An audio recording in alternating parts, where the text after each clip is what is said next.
قبل ما نبدا الفيديو ما تنساش تعمل لايك وشير وسبسكرايب للقناه وتفعل زر الجرس عشان خاطر يوصلك كل جديد من عندنا. ويا ريت اللي ما سمعش الافلام والمسلسلات اللي نزلناها على القناه هنا خش اسمعها واكتب لنا رايه في الكومنتات. وحاجه اخيره، لو عايز تعمل مسلسل معين او فيلم معين اكتب لنا اسمه في التعليقات وهنعمله لك وهنحط اسمك كمان في اول الفيديو. يلا بينا نبدا مسلسل النهارده. بيبدأ مسلسلنا النهارده في جزيرة في وسط البحر اسمها هيون، وبيحصل عاصفة قريبة منها لدرجة إنها بتهد البيوت من مكانها. بعد ما العاصفة تنتهي بيطلع أهل الجزيرة عشان يصطادوا السمك اللي طلع من البحر بعد العاصفة، وهما بيلموا السمك بيلاقوا حورية بحر موجودة جوه كهف، فبيتجمع أهل الجزيرة وبينقلوها لمكان وسطهم وبيستنوا رئيس الجزيرة الجديد عشان يسلموها له. وبيبقى في واحد وسطهم اسمه يانج سو اللي بياخد الحورية عشان يقدمها للحاكم داميو اللي بيتعين حاكم على الجزيرة من جديد. ولما بيوصل داميو بيقول له سانج انه هيوري له حاجه عمره ما شافها، ولما بيروح بيلاقيها حوريه بحر، فبيقول له سانج ان زيت الحوريات اغلى بكتير من اي زيت، حتى زيت الحوت نفسه، وبكده هيبقى اغنى واحد في البلد. لكن داميو بيبدا يواجهه باللي بيعمله في الجزيره وانه بيسرق الناس اللي فيها وبياخد اعلى اجر، وده يعتبر جريمه بيعاقب عليها القانون. اما بيسمعه سانج بيعرف انه مذنب، فبيحاول انه يترجاه عشان ما يتسجنش، وبيقول له انه هيعمل اي حاجه يقول له عليها، فبيقول له انه يسيب الحريه ليه وهو هيعمل فيها اللي هو عاوزه. فبياخد داميو الحريه منه وبيروح على البحر، لانه لما شافها بيحس ان في حاجه جواه ناحيتها، وبياخدها على المركب وبيسيبها تنزل للميه، وبتبقى الحريه مطمنه له لما بتشوف داميو بيعملها بكل حنيه، فبتروح تمديله ايديها عشان تلمسه، وبيشوفوا سانج هو واهل القريه، وبيبقى سانج فرحان ان داميو هيلمس الحريه وينسى كل حاجه عنه. لكن كاهن القريه قال له ان اللي يلمس الحريه تبدا بينه وبينها قصه حب ويتعلق مصيره بمصيرها، وهي مش هتنتهي غير بموتهم هما الاتنين. وبيقول له ان الحريه هتسحب منه الذاكره بتاعته وهتخليه ينسى كل حاجه في حياته. وبيبقى سانج مش طايق داميو وبيقول له انه هيعمل اي حاجه عشان يطلعه بره الجزيره. وبعد مئات السنين في مكان تاني في نفس الوقت بيبقى فيه شخص محتال اسمه جون جاي، بيمثل على الناس انه محامي عشان يقضي غرضه منهم وياخد الفلوس اللي هو عاوزها كلها، وبيرسم على كل البنات عشان يعجبهم وياخد منهم اللي هو عاوزه برضه. وبيبقى ليه 2 صحاب بيساعدوه اسمهم جونان وتاي. جون جاي بيبقى شاطر جدا انه يرسم على الاغنياء عشان ياخد منهم الفلوس، كمان بيبقى عنده قدرة التنويم المغناطيسي اللي بتساعده يدخل اي مكان هو عاوزه بكل سهولة، عن طريق طبعا انه ينيم الناس اللي حواليه. في يوم بينتحل جون جاي شخصية النائب العام، وبيتعامل مع سيدة أعمال اللي بتبقى عاوزة تدي رشوة عشان تساعد ابنها يخلص من التحقيق بعد ما تسبب في انتحار زميل ليه في المدرسة. وتاي بيبقى شاطر جدا في التكنولوجيا اللي بيساعد جون جاي انه ياخد من سيدة الأعمال فلوس كتير جدا بعد ما حولتها لحسابه طبعا، وهي ما تعرفش تمسك عليه أي حاجة بعد كده. وللأسف بيتحقق مع ابنها. كل ما التلاتة يخلصوا عملية جديدة كل واحد فيهم بيقضي الأجازة بتاعته في حتة بعيدة لحد ما الدنيا تهدى ومحدش يشك فيهم. جون جاي بيسافر على بلد جنب المحيط لأنه بيبقى عاوز يقضي أجازته وسط البحر، ولما بيدخل أوضته بيحس بحاجة غريبة لأنه بيلاقي أوضته متبهدلة وفيها حاجات كتير جدا متكسرة. فبيسمع صوت جاي من الدولاب وبيروح يفتحه، وبيلاقي بنت مستخبية جوه الهدوم اللي لما بيفتح الدولاب بتضربه جامد وبتوقعه على الأرض. ولما البنت بتطلع من الدولاب بتلاقي نفسها قدام المحيط، فبتبقى عاوزة تنزل فيه بأي طريقة. وبنكتشف وقتها إن البنت دي كانت حورية بحر، والبحر رماها على الشط، لكنها لما فاقت لقت نفسها بني آدمة، وكمان الديل بتاعها اتحول لرجلين زي البشر. بس جون جاي بيشوفها قدامه بني آدمة فبيشك فيها لأنها بتبقى قافلة إيديها جامد وبيفتكرها حرامية، فبيصورها وبيبعت صورتها للشرطة عشان تقبض عليها. ولما بيفتح إيديها بيلاقيها ماسكة فاكهة، فبيستغرب إنها جاية عشان تسرق فاكهة بس. ولما الشرطة بتاخدها بيفتح جون الأخبار وبيتفاجئ إن البنت دي كان في إيديها إسورة وبتبقى آثار، فبيكلم جونان بسرعة عشان يقول له يبحث عن الإسورة وبيعرف تاريخ الإسورة. في نفس الوقت ده بتبقى البنت دي بتستمتع بأي حاجة تقابلها لأنها بتبقى عاوزة تلعب ومش بتعرف تتكلم. بيروح جون عشان يقابل حبيبته مينجي وبيتكلموا مع بعض وبيسألها عن تاريخ الإسورة، فبتقول له إنها أكتر من 400 سنة في الماضي. فبيطمع جون في البنت وبيروح على الاسم عشان يخرجها، لكنه ما بيبقاش عارف عنها اي حاجه، هي كمان ما بتبقاش عارفه تتكلم فما بيعرفش حتى اسمها. وبيدخل جون يرسم على الضابط وبيستخدم التنويم المغناطيسي وبيقدر انه يخرج البنت، وبيسلم عليها لكنها ما بترضاش تلمس اي حد، فبيلاقي ان خطته هتفشل، فبيقرر انه ياخدها معاه ويعزمها على الغداء ويجيب لها كمان هديه وبعدين يسرق منها الاسوره. وهم ماشيين في الطريق بيلاقي جون ان البنت مش لابسه جزمه وكمان رجليها متعوره، فبيروح يشتري لها جزمه، لكن لما بتيجي تلبسها ما بتبقاش عارفه تلبسها ازاي، وطبعا لان ده اول مره تشوف فيها جزمه اصلا، فبينزل جون يلبسها الجزمه بنفسه، وبعدين بيروح يشتري لها فستان تاني تلبسه بدل الهدوم اللي لابساها، وبيقرر انه يسرقها بسرعه عشان يخلص منها ويشوف طريقه. ولما بيتغدوا سوا بيلاقي البنت بتاكل بطريقه مش كويسه وبيبقى محرج جدا من الناس اللي حواليه، فبيقرر يقرب منها وبيبدا يعملها كويس. وفي الوقت ده بيستغل الفرصه وبيسرق منها الاسوره وبيقول لها انه هيرجع لها تاني، وبياخد نفسه وبيمشي. لكن للاسف وهو ماشي ما بيبقاش مرتاح وبيبقى حاسس ان في حاجه بتشده للبنت دي، فبيرجع لها تاني علشان يطمن عليها وبيلاقيها قاعده تحت المطر وحاطه شمسيه عليها وبيمد لها ايده فبتبتسم له. وهنا بتتعلق روحها بروحه زي ما حصل قبل كده بين حوريه البحر وداميو. قبل مئات السنين بقى داميو بيكون قرب من الحوريه قوي وبتقول له انها علمته ازاي يقرا افكارها، ويتفقوا انهم يتقابلوا تاني وما يكونش اخر لقاء بينهم، وبيتفق معاها على اشاره لما تشوفها تطلع على الشط ويتكلموا سوا. في نفس الوقت جون جاي بيراقب البنت بشكل غريب وبيشوفها وهي بتتعامل مع الناس وبيلاقيها بتتعامل بشكل محرج، فبياخدها على الاوضه في الفندق وبيلاقيها بتبص له دايما، فبيقول لها انه مش معجب بيها وبيتوتر وبيفضل يزعق معاها لانه ما بيبقاش عارف عنها اي حاجه ولا اسم ولا عيله. بعد شويه بتشوفه وهو بيتفرج على التلفزيون، فبتروح تمسكه وتحاول تهزه عشان تتعلم الناس بيتكلموا ازاي. لكن جون بيتضايق منها وبيدخل ينام، بس بتجيله مكالمه من جونان ان سيده الاعمال اللي نصبوا عليها بعتت له رجالتها، فبيتوتر جون وما بيبقاش عارف يعمل ايه، فبيقرر انه ياخد البنت ويهرب، وبيجروا سوا والبنت بتبقى مستمتعه بيه وبتنقذه كل شويه من غير ما ياخد باله، وبنلاقي عندها قوه في القتال رهيبه، بتبقى مفكره انه معجب بيها وبيحميها لكنه ما بيبقاش حاسس بحاجه، وعلى طول بيجيب لها اكل وبس. وبياخدها جون على الكنيسه وهناك بيقول لهم انها مراته لكن عندها مشكله وما بتعرفش تتكلم للاسف، وعشان كده جابها هنا. لكنها بتفاجئه وبتتكلم مع الناس، فبيشدها على جنب وبيسألها ازاي عرفت تتكلم، فقالت له انها سهرت طول الليل امبارح تتعلم من كلام التلفزيون. بالليل بياخدها للفندق وبتبقى حاسه ناحيته بالحب لكنها ما كانتش عارفه يعني ايه حب، لكن عموما قالت له ان هي بتحبه، لكنه بيحذرها انها تحب لان الحب ضعف وهو ما بيحبش الناس الضعيفه. تاني يوم اخدها لاخر مكان قابل فيه مامته وقال لها انها مشيت من غير ما حتى تودعه، لكنهم اتفاجئوا لما لقيوا رجاله سيدة الاعمال جايين عليهم وبيهجموا عليهم، فشدته البنت ونطت بيه في الميه واتحولت وقتها لحورية بحر من تاني، وقالت له انها بتحبه ووعدته انها ترجع له تاني لكن ينساها دلوقتي، وقربت منه عشان تسحب منه كل ذكرياتهم سوا. في الماضي بقى داميو بيقول للحورية انهم اتقابلوا قبل كده، فقالت له انها انقذته وهو صغير، لكن لما كبر وباباه حب يجوزه هي سحبت منه كل الذكريات اللي بينهم، عشان كده هو مش فاكر اي حاجة بينهم. لما بيفوق جون بيلاقي نفسه على الشط وحواليه ناس كتير، فبيحاول انه يفتكر اي حاجه لكنه ما بيفتكرش غير حياته لوحده. اما البنت فكانها ما جاتش ولا كانها موجوده اصلا. هو بيبص في ايده بيلاقي نفسه ماسك اسوره لكنه ما بيبقاش عارف هو جابها منين، فبيقرر انه يرجع لبيته عشان يستقر، لكنه بيلاقي اصحابه جونان وتاي هربانين عنده من سيدة الاعمال. اما الحوريه فبترجع تاني لبلد جون زي ما وعدته، لكنها ما بتبقاش عارفه توصله ازاي لانها ما تعرفش اي حاجه عنه غير اسمه، لكنهم دايما بيتواجدوا في نفس المكان من غير ما يشوفوا بعض. وبتبقى جعانه جدا فبتشوف بنات وهم بيسرقوا، فبتقرر ان هي الطريقه دي اللي هي تجيب بيها فلوس، فبتروح ورا طفله صغيره وبتحاول انها تسرق اللي معاها، لكن البنت زعقت لها وقالت لها انها ازاي ست كبيره كده وتشتغل حراميه. ولما بتلاقيها جعانه بتجيب لها اكل. بعد كده بتفضل ماشيه في الطريق وبتتعرف على واحده متسوله وبتاخدها توديها منطقه الاغنياء اللي بيرموا لبسهم علشان لمسوه مره قبل كده، فلبست زي المتسوله.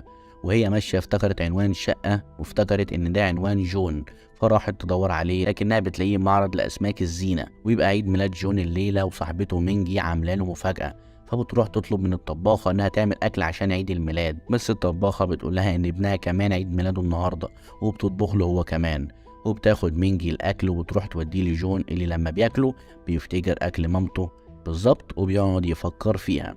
وبيبقى جون متعود انه يروح كل عيد ميلاد ليه معرض الاسماك زي ما مامته كانت متعوده توديه.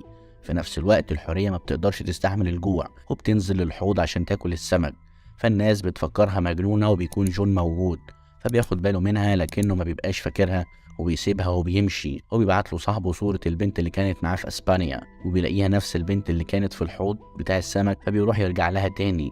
لكن في نفس الوقت بتكون البنت بتهرب من الامن، فبيقابلهم جون وبيعرف يمثل عليهم انه ظابط وجاي عشان يقبض عليها. الحورية بتهجم على الجزيرة بقى عشان تاخد لبس ليها وبتسيب مكانه لؤلؤة، فبيقول لهم سانج ان الطريقة الوحيدة عشان يمسكوها هي انهم يكسروا رجليها عشان ما تقدرش تهرب تاني. ولما بيحاولوا يمسكوها بيوصل داميو وبينقذها في اخر لحظة. في الحاضر بقى مامة جون جاي بتعمل اكل لطليقها وبتبعته ليه، ولما بياكلوا بيفتكر الماضي وبيحن ليه وبيفتكر مراته وابنه وهو بيوعدهم انه يخليهم اغنياء، وما يتخلاش عنهم ابدا، لكنه عمل للاسف عكس كده، وبيخرج عشان يروح الشغل بتاعه، وبيطلب من السواق انه يجمع معلومات عن جون ابنه، فبيوعده السواق انه يجمعهم ببعض قريب في اقرب فرصة. في نفس الوقت بتكون مراته شاكة فيه ومركبة جهاز تصنت ليه في العربية عشان تعرف هو بيخطط لإيه. كمان بتكون معينة واحد عشان يراقب الولد ويعرف كل حاجة عنه. بالليل بقى جون بيتكلم مع الحورية وبيسألها عن اسمها، وبيقول لها انهم اتقابلوا قبل كده لكنه مش فاكر اي حاجة، لكنها بترفض تقول له حاجة او تتكلم معاه، فبيسيبها ويمشي، بس هي بتمشي وراه، فبيشوفها وفي ناس بينصبوا عليها، فبيرجع لها تاني وبينقذها، وهي بتبقى معجبة بيه لأنه بيحميها في كل مرة. تسمع صوت الألعاب النارية في السماء، فبتفتكر إنه مسدس هيتوقعه على الأرض، وبتقوله إنها تحميه، لكنه بيبقى متضايق منها جدا وبيقول لها إن دي ألعاب نارية وما بتأذيش حد. فبتبص على السماء وبتبقى منبهرة جدا بيها، بس هو بيبقى مركز معاها كتير جدا، وهي خاصة انها بتشوف كل حاجة من بهار، فبيستغرب من طريقتها وافتكر مرات باباه وهي بتعامله وحش. بعد كده بيهددها انها لو ما قالتلوش هي مين هيمشي ويسيبها، لكنها بترفض برضه تقوله. ولما بيجي يمشي بتصعب عليه لانها بتبقى لوحدها وملهاش اهل تروح لهم، فبياخدها معاه لشقته، وكمان بيعزمها على العشاء، وبيفضل مراقبها وهي بتاكل وكأنه اول مرة يشوفها. فسألها عن الاسورة وهي قالت انها هي اللي اديتها له. بيقول لهم جونان انها لازم تفضل في البيت لحد ما يعرفوها كويس، فبيضطر جون ان يسمع كلام صاحبه. وبعدها سألوها عن اسمها، لكنها بتسألهم ليه لازم يكون عندها اسم، فقالوا لها انهم لازم كل واحد يبقى ليه اسم عشان يتنادى عليه بيه، فقرروا يسموها، لكنها رفضت كل الاسماء ما عدا الاسم اللي اختاروا ليها جون، وهو تشان. في الوقت ده بتوصل مينجي للبيت عشان تحتفل بعيد ميلاد جون، وبتراقبها تشان وبتبقى مستغربة منها لان بالنسبة لها هي بتتعامل بطريقة غريبة. بعد ما بيخلصوا سهرتهم بيجهز لها جون السرير عشان تنام عليه، وبتفضل طول الليل تتنطط على السرير وما بتخليش جون يعرف ينام. ولما بيطلع النهار بتروح تصحيه وتقول له يلا عشان الفطار، وبتتعامل معاهم بشكل غريب جدا. بيخرج جون عشان يروح شغله، وبيوصل البلطجي عشان يسأل على عنوانه، لكنه بيلاقي واحد في الحي وبيقتله في طريقه، يلا اي راس وخلاص. وبيعرف جون باللي حصل في الحي، فبيجري على البيت عشان يطمن على تشان لانها بتكون في البيت لوحدها. بالفعل لما بيوصل بيلاقي البلطجي واقف على الباب، بيقدر جون انه ينقذها قبل ما يدخل. بنرجع بقى للماضي، وداميو قدر ينقذ الحورية من اهل القرية واخدها لمكان بعيد، وبيقتل سانج واحد من القرية عشان يقول ان الحورية وش شؤم على الجزيرة. جون لما بيوصل بيلاقي يونج واقف على الباب، وبيقدر جون انه ينقذها قبل ما يونج ما يأذيها. وجون بيزعق لشان عشان فتحت الباب لحد غريب وهي لوحدها في البيت، لكنها بتكون مشغولة باللي بيحصل في التلفزيون، وبتسأله عن الناس اللي جواه وبتبقى مفكراه يعرفهم، فبيعمل نفسه بيكلمهم وبيقول لهم انه يعرف النهاية، وبيسألها لو عاوزة تعرف النهاية تقول هي مين، لكنها بتبقى عنيدة جدا ومبترضاش تقول اي حاجة. وبيروحوا الاتنين يناموا، لكن جون ما بيبقاش عارف ينام لانها كل يوم في نفس الوقت بتعمل دوشة، وبيفضل صاحي طول الليل. فبتبص عليه من فوق عشان تضحكه، لكنه بيترعب من شكلها. تاني يوم بقى بتوصل مينجي للبيت، ودي خطيبة جون، وبتبقى تشان مش طايقاها، فبتعض ايديها جامد جدا لانها كانت عايزاها تمشي من البيت. بس جون لما وصل زعق لها وقال لها انه اصلا كان ناوي يطردها النهارده. بتستخبى تشان من جون لكنه بيحاول يخرجها بطريقه ذكيه، وبيقول لها انه هيعمل اكل مشوي وانها لو عايزه تاكل تخرج من مكانها، فبتخرج من مكانها زي الهبله. وبعد ما بتاكل بيديها جون تذكره اتوبيس وتليفون، وبيقول لها ما تكلمهوش غير لما تنوي تقول له الحقيقه، لكنها بتشاور له على برج وبتقول له ان اول ما التلج ينزل يقابلها هناك، لانها بتبقى عاوزه تعترف له بحبها في المكان ده زي ما بيحصل في التلفزيون عشان يخلص منها. وعدها لكنه كان حاطط لها جهاز تتبع في تليفونها عشان يعرف هي كلمت مين او راحت فين. لكن اصحابه لما عرفوا كل ده زعقوا معاه واتهموه ان ما عندوش قلب لانه خرجها في عز البرد. اما تشان فما كانتش تعرف حد غير المتسوله، فراحت لها تاني وراحوا يلبسوا من لبس الاغنياء اللي رموه في الزباله. والمتسوله قالت لها انها لو عايزه تكسب فلوس توزع الورق ده، وبالفعل راحت عشان توزع الورق. وكان جون بيراقبها من التليفون وسأل نفسه ليه واقفه في المكان ده بقالها مده، وراح يشوفها لقاها بتوزع ورق تبع واحد بيشغل الستات، فبلغ عنه مسؤول المنطقه عشان يخلص منه. وبعدين بعت لها شباب كتير يشتروا منها الورق وست تديها اكل ولبس. ولما الست دي رجعت له قالت له ان اكيد بيحبها جامد جدا عشان كده حب يساعدها، لكنه انكر. في الوقت ده بقى بيشوف شاب راح يطلب منها رقمها، لكنه اتصل بيها بسرعه وقال لها انه نسي يقول لها على حاجه مهمه، وهي انها ما تديش رقمها لاي حد. لكنها بتفاجئ انه جنبها في المنطقه، فبتروح تتكلم بتتكلم معاه وبتقول له انها دلوقتي بتشتغل وتقبض فلوس كتير، وانها هتاخد الفلوس وتديها له لانه بيحب الفلوس جدا جدا، وبتسيبه وتروح تكمل شغلها. بينزل التلج بالليل، فبتتصل وبتطلب منه يروح للبرج بسرعه زي ما كانت عاوزه، وبيروح وهو مستعجل عشان يعرف هي هتقول له ايه.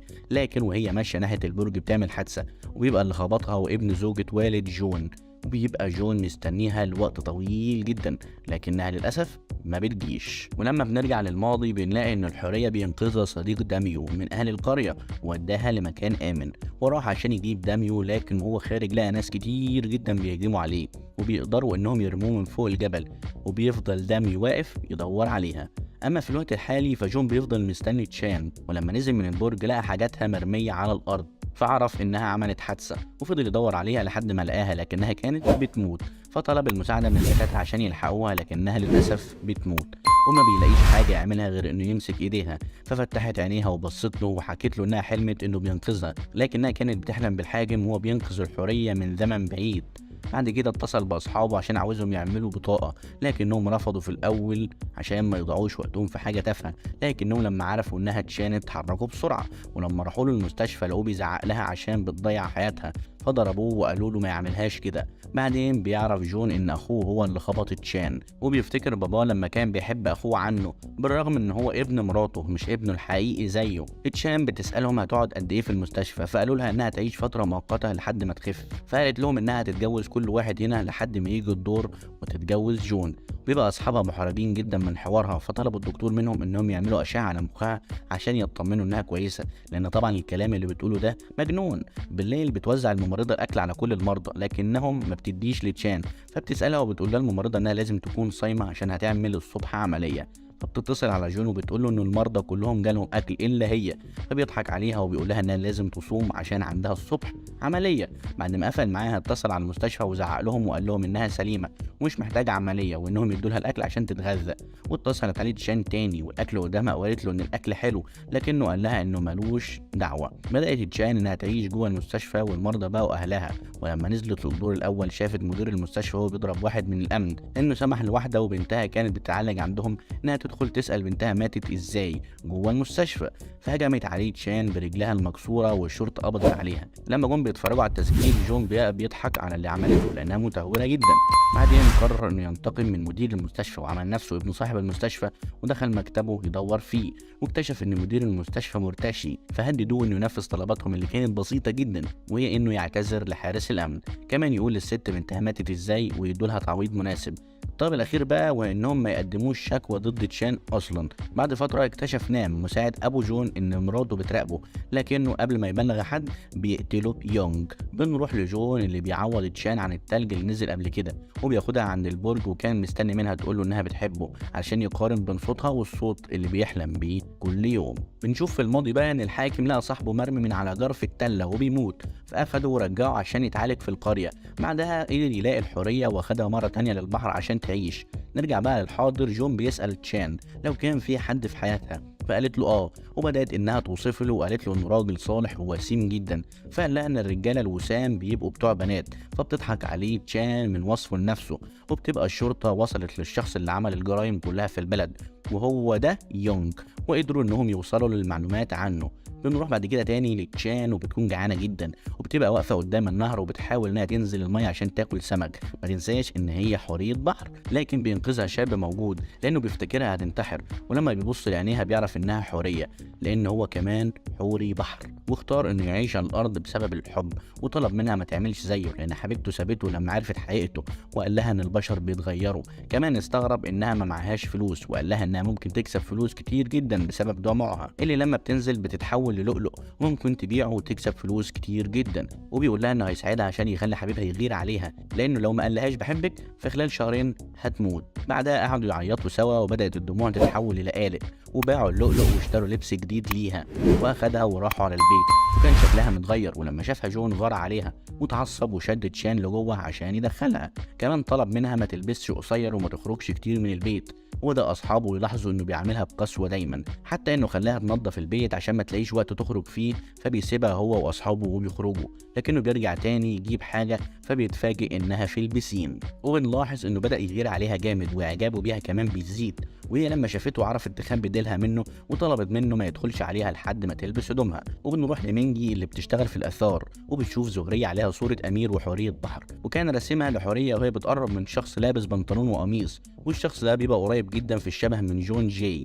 فبيشوفها جون وبيبقى مش فاهم حاجه خالص، فبيروح لدكتور عشان يساعده وبينيمه تنويم مغناطيسي، وبيشوف الحاكم وكمان بيلاقي تشان موجوده، وما بيبقاش عارف يفرق بين الحقيقه والخيال. ولما بيفوق بيحس ان في حاجه غريبه في تشان، وهي بيبقى فاضل لها اقل من شهرين وقلبها يقف وما بتبقاش عارفه تعمل ايه، وبيبقى الحل ان جون يحبها في اقرب وقت ممكن. فراحت تتكلم معاه وسالته لو كان بيحبها، لكنه كان بينكر، وكل ما تساله ينكر. قررت انها تفضل تحبه وتفضل جنبه طول الوقت عشان يحبها، وطلبت منه انها تروح معاه المكتبه. ولما اخدها سابها وبدا يقرا عن الحاكم داميو والحوريه، وعرف ان الحاكم مات وعنده 27 سنه، وهو ده نفس السن اللي عنده. كمان عرف مات ازاي ومات بسبب ايه، وبيحس ان في حاجات كتير فيه شبه بالحاكم. والحاكم كان بيحلم بجون وهو كمان، وعرف انه هيموت بعد 20 يوم من دلوقتي. وبنعرف ان حوري البحر مات وحبيبته ملحقتش توصل قبل موته. اما جون بيتعرض لمحاوله قتل من يونغ اللي مأجراه مرات باباه عشان ما ياخدش في الميراث. بتتصل بيه تشان وبتعرفه انها تعبانه جدا، فراح يطمن عليها. ولما بدا يتكلم معاها قالت له انه لو عرف سرها فهيسيبها ويمشي. في الوقت ده جون حس بألم في قلبه شديد جدا، وقع على الارض. ولما وقع حلم بالحاكم وهو بيقول له ان مصيرنا واحد، وانك لازم تحافظ على حبيبتك من الاشرار. جون بيفوق بعدها وبيقوم يتكلم مع تشان، وبيقول لها ما تستسلمش وتفضل مصره تاخد الحاجه اللي بتحلم بيها. بعدين بيروحوا على البيت وبيعرفوا باللي عمله يونغ وانه مجرم مطلوب. وقتها تشان قالت له انها شافته اكتر من مره وهو بيحوم حوالين البيت، لكنها ما كانتش تعرف ان هو مجرم. وبيحس جون انه لازم يحميها ويحافظ عليها. في نفس الوقت ابن زوجة الاب بيعرف ان مامته بتعمل جرائم كتير، ومأجره واحد عشان ينفذ لها الجرائم اللي هي عاوزاها، وبيكون خايف عليها وعايز يوقفها. اما جون بيقرر يدور ورا مرات باباه عشان يكتشف اللي هي بتعمله، وبيرفض طلب تشان انها تخرج من البيت بتاتا، لكنها بتخرج للاسف من وراه وبتروح تقابل المتسوله وبتسالها تعمل ايه عشان جون يحبها. بس جون بيوصل وبياخدها وبيمشي، وبيسالها عن سبب انها بتيجي هنا كتير، فقالت له عشان صاحبتي. فقال لها ان ممنوع تخرجي من البيت لوحدك، وانها لازم تفضل معاه طول الوقت عشان يحميها. بعد كده اخدها وراحوا يطمنوا على نام السواق، وهناك بيقابل باباه اللي بيقول له انه بيحبه وعمره ما حب ابن مراته عليه. لكن جون بيفتكر اللي حصل له زمان في بيت باباه، وبيعترف لتشان على اللي حصل له زمان. وبعدين بيروحوا على البيت وبيلاقوا جونان بيخطط لعمليه جديده، وبيشرك تشان في العمليه. فبيطلب منها انها تمثل انها مرات الراجل الغني ده زي ما كانت بتتفرج على الافلام. وطلب منها جون انها تخرج معاه، لكن ما بتتكلمش خالص. بيخرجوا كلهم عشان ينفذوا العمليه، وبيقدروا انهم يغروا فارستهم الجديده اللي بتطلب منهم تستثمر في شركتهم. نينجي بتتصل على جون وبتطلب منه يقابلها في المتحف اللي جمعوا فيه كل حاجه تخص الحاكم داميو، لان في حاجه مهمه لازم يشوفها. بيوصل جون للمكان وبيلاقي صوره الحاكم موجوده ومكتوب فيها احمي حبيبتك وغير مصيرك. جون ما بيبقاش مصدق نفسه انه شايف نفس الشخص اللي بيحلم بيه دايما، وطبعا الاغرب انه بيشبهه جدا في الشكل. لا وكمان قال له الجمله اللي قالها له قبل كده في الحلم لما اغمى عليه. الحاكم لما بيعرف انه فاضل له كام يوم ويموت بعد حبيبته ما ماتت، قرر انه يعمل حاجه، وبيقتل سانج عشان يحمي الناس من شره. وبعدها جاب رسام عشان يرسمه، ودفن الصوره تحت بيته عشان يبلغ جون باللي هيحصل له عشان ياخد باله. كمان يونج بيحلم نفس الاحلام اللي حلمها قبل كده، وبيبقى متجسد في شخصيه سانج. اما جون بيفضل يحلم بنفس الاحلام اللي بيحلمها كل يوم، وبيحكي لجونان على اللي بيحلم بيه. فبيقول له جونان انه لازم يعرف حقيقه تشان لانها مش طبيعيه، ورجليها خفت في نفس اليوم بعد ما انكسرت. وبنروح لمرات والد جون واللي بتبقى بتخطط لقتل جوزها، فبتديله ادويه غلط عشان تاثر بيها على صحته ويموت لوحده. تشان بتخرج من البيت وبتقابل الطفله صاحبتها اللي بيبقى عندها القدره تسمع تشان من غير ما حتى تتكلم. كمان جون بيحس انه بيسمع تشان من جواها، وان عنده القدره يحس بيها من غير ما تتكلم برضه. بيكون اليوم ده هو يوم تنفيذ عمليتهم الجديده، وبيروحوا كلهم على بيت مينجي عشان ينفذوا العمليه. لكن جون ما بيعرفش ان الطباخه اللي عند مينجي هي تبقى مامته. بيكون تاي واقف بره يراقب الجو، وبيشوف مينجي وهي داخله البيت، فبيحاول يعطلها لحد ما بلغ جونان ان ده بيت مينجي.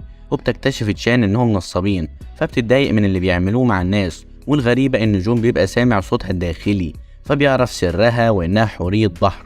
وبتبقى تشان مصدومه، وبتطلع على اوضتها تعيط وبتتحول دموعها اللؤلؤ. وبيطلع جون تليفونه وبيتفرج على صورتها وبيسترجع بعض الذكريات القديمه لهم. فبيجري على اوضتها لكنه بيلاقيها خرجت، فبيطلع على الشارع عشان يشوفها لكنه ما بيلاقيهاش. وهنا بيتأكد ان كلام الحاكم صح، وانه رجع هنا تاني عشان يكمل طريقه، وانه من البداية كان المفروض يغير مصيره اللي الحاكم معرفش يغيره، لكنه للأسف اتأخر وفكر ان حبيبته رجعت لعالمها تاني من غير ما حتى يودعها. بنشوف الحاكم ومعاه الحارس وبيقول له انهم بيصطادوا كل السمك اللي في المية عشان عاوزين يمسكوا الحورية، فبيتضايق جدا وبيسحب السيف من الحارس. بعد كده بيروح دايونج وبيهدده انه هيقطع راسه، وفجأة بيصحى دايونج من النوم وبنعرف انه كان بيحلم. بيقوم يبص من الشباك وبيربط كل الاحداث ببعضها، وبيقدر يتعرف على الحاكم وبيعرف ان جون وتشان هي الحورية، وبيعرف انهم اتولدوا من جديد في عالم تاني.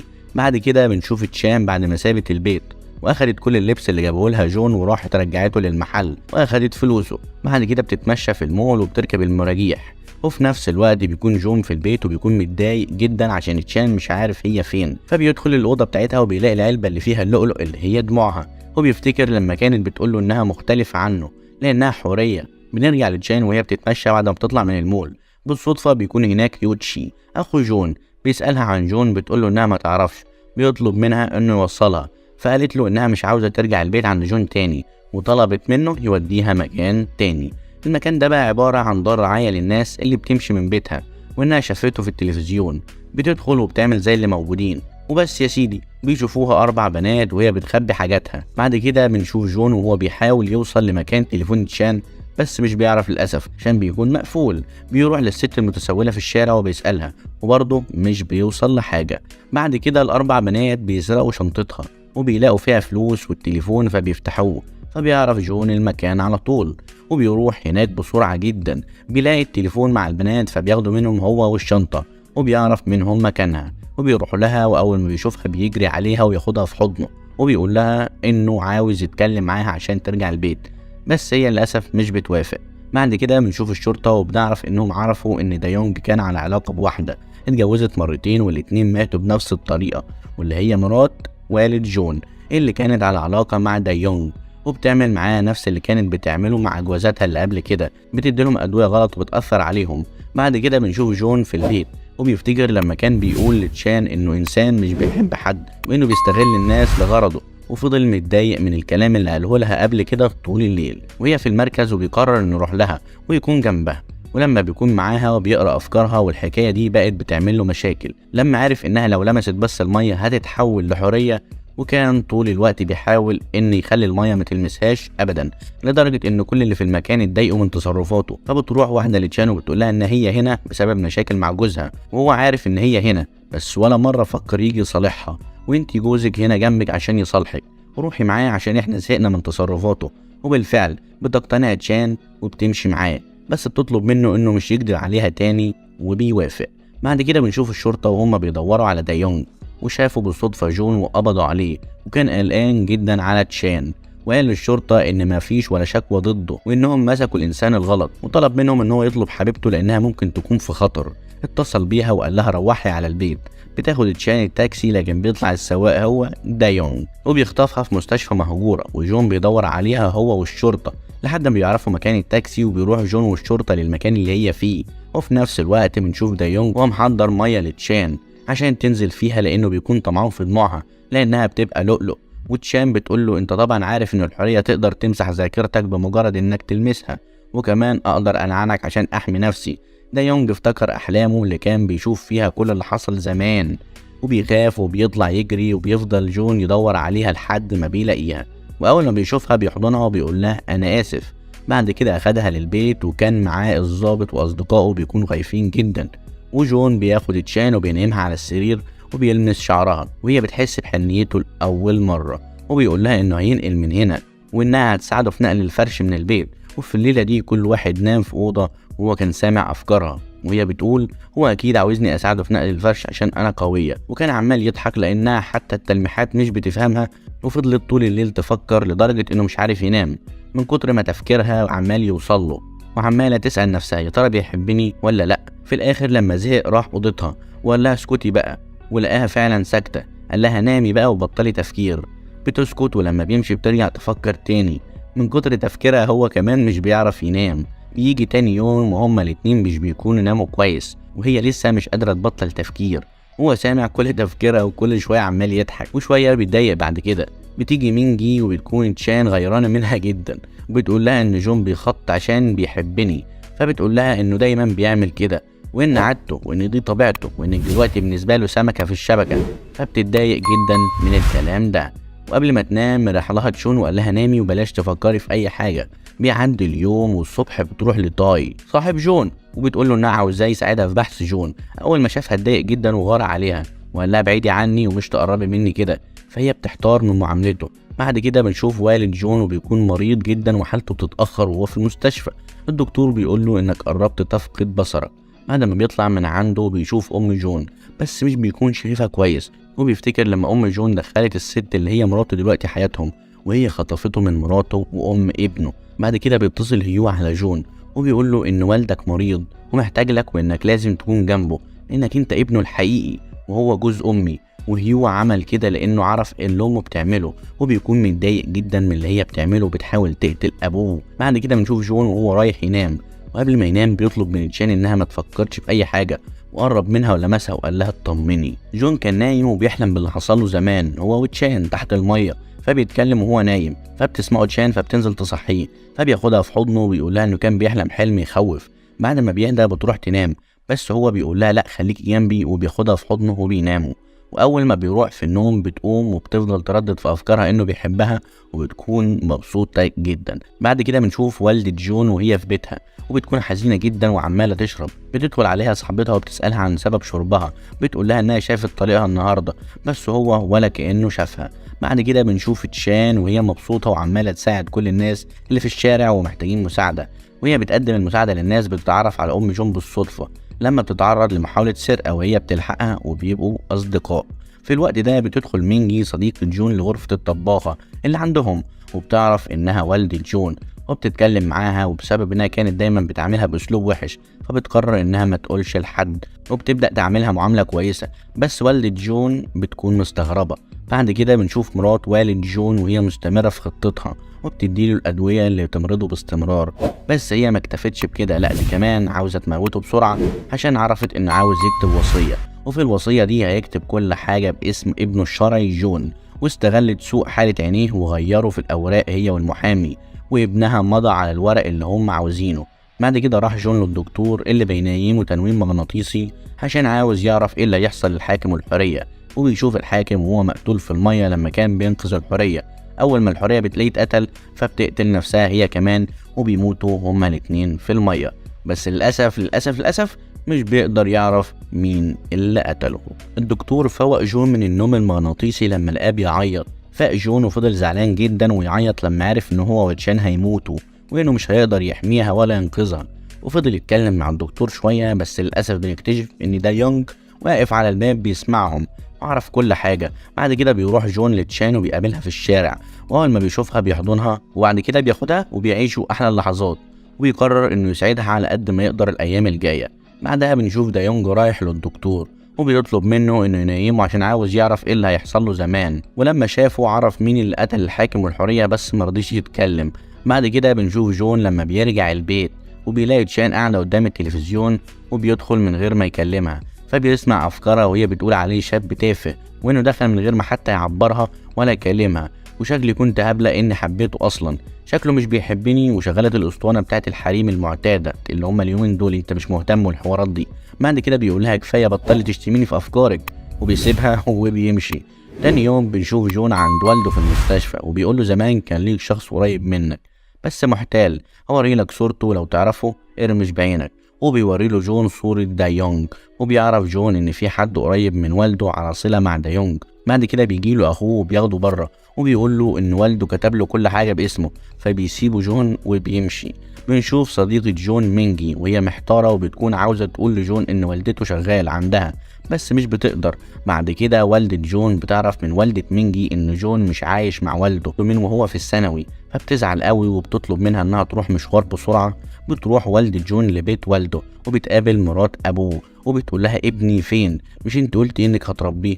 بترد عليها مرات والدة جون وبتقول لها ان هو اللي مشي لوحده، فبتهددها والدة جون وبتقول لها انا هرجع ابني لبيته وهرجعك لمكان ما جيتي. بعد كده بتسيبها وتمشي وبتكون زعلانه وهي ماشيه في الشارع وكانت عربيه هتخبطها، بس تشان بتلحقها وبتاخدها وبيروحوا السوبر ماركت، وبنعرف ان اللي كان هيخبطها هيبقى دايونج، وان جون مخلي صديقه يراقب تشان عشان ياخد باله منها، وبيصورها وهي مع والدته وبيبعتها لجون، بس جون مش بياخد باله ان دي امه.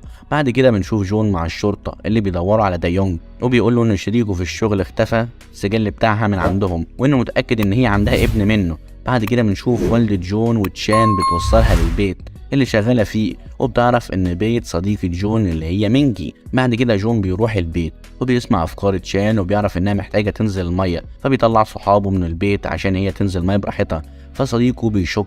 بعد شويه بيدخل فبيلاقي تشان في حمام السباحه وهي حوريه، وبيقولها انه هيقول لكل الدنيا، فبتطلع تشان من الميه وبتقول له انا موافقه، وبتسلم عليه وبتمسح كل ذكرياته وكل اللي شافه. بعد كده بالليل بيقعد تشان مع جون وبيعرف من افكارها انه مرتبط بيها، وانه لو جراله اي حاجه هي هتموت. بيقول لتشان انه عارف كل الحكايه وانه كان مخبي عليها عشان ما تتضايقش. تاني يوم بياخدها لمتحف الاثار وبيوريها اللوحه بتاعت الحاكم اللي حب الحريه وازاي ارتبطوا ببعض، ولما سالته عن اللي حصل لهم بعد كده قال لها انهم عاشوا مع بعض سنين كتير جدا، وخاف يقول لها انهم اتقتلوا هما الاتنين عشان ما تتألمش زيه ولا تخاف زي ما هو خايف دلوقتي. بتفرح تشان بالنهايه السعيده دي. بعد كده بنشوف ام جون وهي نفسها توصل له وعماله تسال اي حد عليه، وشويه وبتيجي مرات والد جون البيت اللي بتشتغل فيه وبتقابلها وبتواجهها قدام صاحبه البيت وبتقول لها ان انا مرات الرئيس الاصليه وانك المزيفه اللي طردت ابني، فبتتضايق جدا وبتمشي. بعد كده بنشوف جون مع الفريق بتاع الشرطه وهم بيدوروا على شريك دايونج. بعد كده بنشوف والد جون وهو في المستشفى وبيروح له ابن مراته اللي عاوزه تموته، وبيقول له انه لو مات امي هترتاح فانت لازم تموت، وهوب بيشيل عنه كل الاجهزه، وفجاه بيجي دايونج بياخده ويركبوا العربيه معاه وبيمشوا. في نفس الوقت ام جون بتكلم عمة جون وبتكون في المستشفى وبتطلب منها رقم جون ابنها ولسه هتديهولها، بتلاقي كل الدكاتره داخلين عند جوزها فبيقع منها التليفون وبيغمى عليها. بعد كده بتتصل عليها تشان وبتقول لها ان عيد ميلادها بكره وانها لازم تحضر، فبتوافق وبتقابلها تاني يوم عشان تاخدها على عيد الميلاد. في نفس الوقت جون بيجيب ورد عشان تشان وبيمشي في الشارع بيشوف تشان ماشيه مع واحده تانية قصاده في الناحيه التانية، فبيشاور لها فتشان بتنادي عليه، فام جون بتقول لها مين ده؟ فتشان بتقول لها ده حبيبي وان اسمه جون جاي، فبتقول لها انه نفس اسم ابني اللي بدور عليه. فبيقرب جون من والدته وهي كمان بتقرب منه وبتفتكر لما كان صغير وجون بيسمع افكار تشان وهي بتقول اول مره اعرف يعني ايه نهايه سعيده. والدة جون بتاخده في حضنها وبتعيط. بعد كده بياخدها ويقعدوا في مكان يتكلموا مع بعض وبتفضل تعتذر له كتير على انها سابته زمان، وهو بيقول لها مفيش داعي للاعتذار، المهم انك معايا دلوقتي، وبيسألها عن صحتها واخبارها. بعد كده بيروحوا لعيد ميلاد تشان اللي بيكون في صديقتها الطفله الصغيره والست المتسوله لو تفتكرهم، وبيغنوا وبيكون عيد ميلاد جميل خالص. بعد العيد ما بيخلص بيقعدوا كلهم مع بعض يتكلموا، وجون بيسأل والدته عن واحدة اسمها جانج، بتقول له أيوة أعرفها وأنت كمان تعرفها يا جون. بيقول لها مين دي؟ بتقول له مرات أبوك. بيقول لها بس مش هي اسمها جانج يو. بيقول له إنها غيرت اسمها قبل ما تتجوز أبوه، وبيستغربوا جدا وبيرجع يسألها عن اسم البلطجي، فبتقول له إنها مش عارفاه. بعد كده بنشوف مرات والد جون وهي في البيت بيدخل عليها ابنها ايوتشي وبيسألها مين ابويا الحقيقي عشان انا حاسس ان الراجل اللي معانا ده في البيت مش ابويا. بتقول له ان ابوه الحقيقي يبقى البلطجي اللي هو اسمه دايونج اللي هي جابته سواق عشان يحميهم، وانها اتجوزت اكتر من مره بس عشانه هو، وانها بتعمل كل ده عشان تحافظ عليه وعشان ما يعيش وحيد وفقير زي ما هي عاشت زمان. وبتقول له كمان ان هي اللي كانت بتدي جوازاتها اللي فاتوا دواء يخليه يجيب لهم امراض كتير لحد ما بيموتوا، وعشان هو شبهها بيسكت وبيكمل معاها. بعد كده بيروح هيوتشي تاني يوم للشركه وبيجيله جون وبيساله عن ابوه، بس هو بيكذب عليه وبيقول له انه سافر لمدينه هاواي. جون بيقول له ان انا مش واثق فيك ومش مصدقك وعارف ان والدي ما سافرش ولا اي حاجه وهوصل له. بعد كده بيسيبه وبيمشي وبيروح يكلم الضابط بيتحقق وبيعرف ان والده ما طلعش بره البلد من 6 شهور. بعد كده جون بيكلم صديقه وبيقول له انهم لازم يسرقوا بيت ابوه، وهو بيكلمه بتسمع تشان كل كل المكالمة، وبعد ما بيخلص المكالمة بتقول له إنها هتساعدهم. بعد كده جون بيروح وبيجهز نفسه هو واصحابه، وتشان بتجهز نفسها عشان تقابل هيوتشي برا البيت وتعطله، وبيروحوا عشان يسرقوا بيت والد جون، وبيفضلوا مستنيين قدام البيت لحد ما مرات ابوه بتمشي، وبيدخلوا البيت على اساس انهم هيرشوا عشان الحشرات. وبيدخل جون وصديقه يعطل الكاميرات، وهو بيحط ميكروفون في كل مكان ويصور كل حاجة، وبيلاقي الدواء اللي ابوه بياخد منه كام حباية. بعد كده بيطلع أوضة أبوه وبيقول له على حقيقة مراته، وإن هي اللي عاوزة تموته، بس أبوه مش بيصدقه ومش بيرضى يروح معاه. بعد كده ابنة يوتشي بتتصل على الخدامة وبتقول له على جون، فبيسيب تشان في الشارع وبيمشي، وبيكون وراه أبوه دا يونج، وبيكون معاه حتة حديد بيكسر بيها مواسير المية عشان تشان تيجي عليها المية وتتحول لحورية بحر، فبتجري لحد ما بتوصل للسطح بتاع العمارة، وبيطلع وراها وبتمسكه عشان تمحي ذكرياته. ولما بتمحي ذكرياته بتشوف كل الحكاية، وبتعرف إنها هتموت وإن جون كدب عليها، وبتسيب دا يونج وبتعيط وتقول كدب، كله كدب. وبتقول له أنا شفت كل اللي أنت قتلتهم في حياتك وعذبتهم، وهو بيخاف منها لأنها كانت عايزة تقتله، بس لحسن الحظ بيلحق يهرب منها. أما جون بيكون لسه عند باباه وبيترجاه يسيب البيت ده لأنه في خطر، وبيعرفه إن مراته ناوية تقتله، بس هو بيرفض يمشي معاه وبيكون مش مصدقه. أما والدة هيوتشي بتعرف والدة جون إنه جوزها هيسيب كل ثروته لابنه هيوتشي. بيرجع هيوتشي للبيت وبيعرف إن كان في حد غريب هنا زي ما الخدامة بتقول، فبيطلع يطمن على باباه لو لسه موجود أو في حاجة حصلت له. أما جون بيكون في بيته وبيعرف صحابه إن باباه في خطر، وبيقول لهم إنه جاب عينة من الدواء اللي بياخده عشان يثبت إن مرات أبوه بتحاول تقتله، وبيدي جون العينة للضابط عشان يثبتوا التهمة عليها، بس لما بيروح يقدمها الرئيس بتاعه بيرفضها، وبيقول إن مش هينفع تتاخد بيها في المحكمة لأنها اتاخدت بطريقة غير قانونية. وبيعرف جون باللي حصل وبيقول له إنهم لازم يشوفوا حل تاني يوقعوها بيه. جون بيروح بعدها يقابل أخوه وبيقول له إن والدته هتخلص على باباه ولازم يوقفها، وبيهدده لو حصل حاجة لباباه مش هيسكت وهيقتله. وبيرجع جون لتشان وبيسألها مالك بقالك كده كام يوم، بتقول له إنها عرفت الحقيقة وإنهم ماتوا زمان واتقتلوا. وفي بيت أبو جون بتديله مراته العلاج عشان ياخده، وبتدور على موبايله عشان تاخده معاها، بس هو بيكون قفله وخباه. بعدها بياخد العلاج لكنه في نص الليل بيحس بتعب، فبيتصل على جون عشان يلحقه، وبيكلمه وهو في الطريق وبيعتذر له أبوه عن كل حاجة. ولما بيوصل جون بيلاقيه للأسف مات، وعربية الإسعاف بتنقله. بتاخد تشان الطلقة بدل جون وبتيجي الإسعاف وبتاخدها للمستشفى، وهيوتشي وأمه بتاخدهم الشرطة تحقق معاهم. والدة هيوتشي بتنكر كل حاجة، لكن هيوتشي بيفضل يعيط كتير جدا وبياخد جرعة سم كبيرة وبيموت. بيبلغوا أمه وبتنهار وبتفضل تصرخ كتير جدا وتعيط.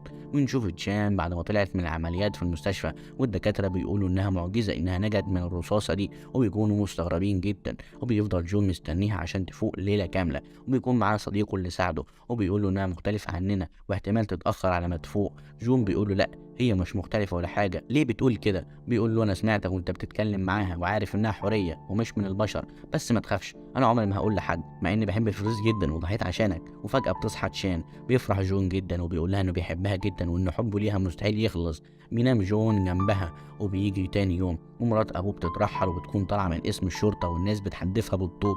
شافت أم جون في وسط الناس بتبص عليها فاتعصبت وفضلت تقول مش دي النهاية، اوعى تفتكري ان انت اللي كسبت كده. وبيكون التلفزيون بيصورها وبيشوفها دا يونج شريكها، وبيتصل على الدكتور اللي بينيمه عشان يشوف نهايته. فالدكتور بيتصل على جون بيقوله ان دا يونج هيجيله، ودا يونج بيروح للدكتور وبالفعل بينيمه على ما جون يجي. ودا يونج بيشوف نفسه والعراف بيقوله انه لازم يموت عشان ما يتولدش من جديد، لانه لو اتولد من جديد هيعيش حياة مربكة. ولما بيسيب العراف وبيمشي بتمسكه الشرطة وبيقتلوه، وشريكته بيشربوها السم اللي هي عملته من نفس الزهرة واللي قتلت بيها والد جون. بعد كده بيفوق وبيكلم الدكتور وبيقول له ان انت كنت عارف كل حاجة، وبيحاول يخنقه بس بيدخل جون وبيلحقه، والشرطة بتيجي وبتقبض عليه. بيروح لتشان المستشفى وبيلاقي ان كل اللي في المستشفى بيتكلموا عن العملية بتاعتها وان هي معجزة، فبيلبس لبسه الدكتور وبيدخل المكان اللي بيكون فيه كل سجلات المرضى وبيمسح كل بياناتها. بعدها بياخدها وبيروح على البيت، وهناك جون بيلاحظ تعب تشان يوم عن يوم وان قلبها بدأ يضعف، وطلب منها انها ترجع البحر عشان هو مش عاوزها تموت وعاوزها تكون كويسة، بس بشرط انها تمسح كل ذكرياته معاها. شان بتقول لجون انها خلاص اختارت. بعد كده بيقربوا من بعض، وتاني يوم بتمشي وبتقابل والدته وبتسلم عليها هي واصدقاء جون وبتمسح لهم ذكرياتهم معاها. بعد كده بتروح لصديقه جون وبتسلم عليها، بتروح بعدها تقابل البنت الصغيره وبتسلم عليها وبتمسح برضه الذكريات. ولسه هتمشي بتقول لها البنت انت مش هترجعي تاني. ويسألها تشان وانت لسه فاكرني؟ بتقول لها ايوه طبعا. وبنعرف ان البنت دي اصلا امها حورية بحر، وان تشان مش هتعرف تمسح ذكرياتها. تشان بتروح عند البحر وبتنزل وبتسيب جزمتها عند الشط. بيعدي 3 سنين من وقتها وبنشوف جون وهو بيكمل دراسته ودخل كلية الحقوق عشان يبقى محامي ويكون موظف حكومي. وفي يوم وهو سهران مع صحابه بيشرب كتير جدا. بعد كده بيفضل يعيط ويقول وحشتيني قوي، وكلهم بيفضلوا يسألوا بعض هي مين دي، ما عدا واحد بيقول لهم انه بيعمل كده كل لما يشرب. بعد كده بيروح عند البحر وبيقف قدامه بالساعات، وبنشوف تشان وهي في البحر وهي عمالة تعيط وحزينة مش قادرة تنسى جون. فبتطلع من البحر وبتروح المدينة تاني، وهي بتتمشى بتشوف بنت واقفة تبص على حوض السمك. فبتقول لها انها جعانة، قالت لها اه. سألتها انت من اي بحر؟ فبتستغرب البنت جدا لانها عرفت انها حورية. بعد كده تشان بتدخلها المطعم وبتعلمها ازاي تاكل، وبتعرف منها انها طلعت اليابس عشان في واحد بتحبه وخرجت عشان تشوفه. بعدها تشان بتسبح وبتروح لبيت جون وبتدخلها امه تستناه لحد ما يجي. واول ما بيدخل وبيشوفها مش بيعرفها وبيسألها انت مين. فبتقول له انها كانت معاه زمان وعاشت معاه فترة، وهو بيسمع افكارها وهي بتقول له وحشتني. بعدين بتقول له كنا زمان مع بعض، وهو بيسمع افكارها بتقول له انا بحبك، بس بيسيبها وبيخرج. على ما بتطلع وراه مش بتلاقيه، وبيكون في تلج نازل. بتقعد على الارض وتعيط. بيجي جون وبيحط عليها الشمسية وبيقول لها انه منسيهاش ولا يوم ولا عمره هينساها لانها محفورة جوه قلبه. بتقول له بس انا مسحت ذكرياتك قبل ما امشي. بيقول لها قبل ما اقول لك روحي للبحر كاتب كل تفاصيل حياتي معاكي، كل ذكرياتنا مع بعض. وفي اول سنة اشتريت بيت جنب البحر وعشت فيه بعيد عن كل الناس. عشت مع ذكرياتي معاكي، بس بعد كده بيحضنها وبيتجوزها وبيعيشوا مع بعض سعداء. وجون بيسيب وظيفته الحكومية وبيروح يعيشوا في البيت اللي على البحر، ويكون بقى في بطنها بيبي. وبكده بيكون خلص ملخص مسلسل النهارده. اشوفك المسلسل الجاي. متنساش تشترك في القناة وتقول لي عايز ملخص ايه المرة الجاية. سلام.